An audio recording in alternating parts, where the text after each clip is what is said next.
Après la théorie, la pratique. Pour commencer, être ponctuel. L'entretien n'a pas encore débuté, si vous êtes en retard, vous faites une très mauvaise première impression. De plus, le recruteur s'interrogera sur votre faculté à être à l'heure quotidiennement. Autre conseil, fermez votre portable. Il est préférable d'éviter de futures interruptions dans votre intérêt.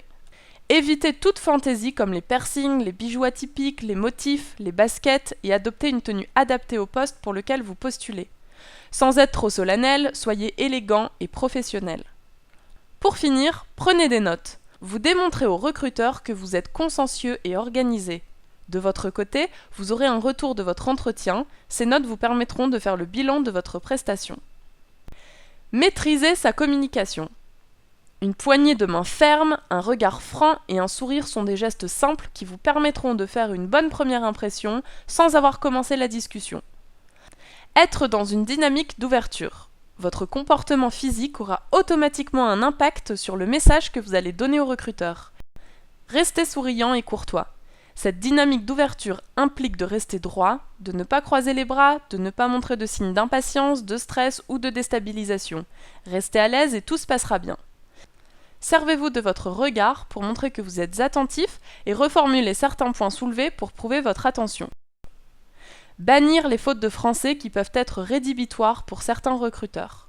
De même, n'employez pas des mots dont la définition est un mystère. Il est préférable de ne pas tendre le bâton pour se faire battre et rester dans un discours que vous maîtrisez. Canalisez vos tics de langage. Les « voilà » et « en fait » à répétition sont à proscrire. Ne jamais critiquer son ancien employeur. Même si à vos yeux il a été un patron incompétent, soyez mesuré. Critiquer votre ancien employeur sous-entend que vous adopterez le même comportement avec le recruteur s'il s'avère être votre futur patron. S'il vous interroge sur vos anciennes relations professionnelles, adoptez un point de vue objectif en restant globalement positif. La première impression est importante, mais la dernière également. À la fin de l'entretien, intéressez-vous à votre futur en posant quelques questions, comme demander la date à laquelle le recruteur rendra sa décision, le questionner sur votre candidature, interrogez-le sur le nombre de candidats qu'il a rencontrés. Cette marque d'intérêt permet de partir sur une bonne note. De plus, il est conseillé d'envoyer un mail de remerciement après l'entretien, en laissant entendre que vous êtes susceptible de revenir vers lui s'il vous manque des informations. Si vous n'avez pas été contacté après la date butoir, relancez le recruteur pour avoir des informations. La motivation que vous montrerez peut être déterminante si le recruteur n'a pas pris sa décision finale. Abordez les modalités du contrat.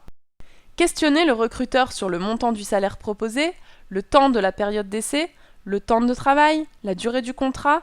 Vous devez savoir à quoi vous vous engagez. L'entretien est le moment idéal pour faire le point sur les éléments les plus importants à vos yeux dans le cadre du poste proposé.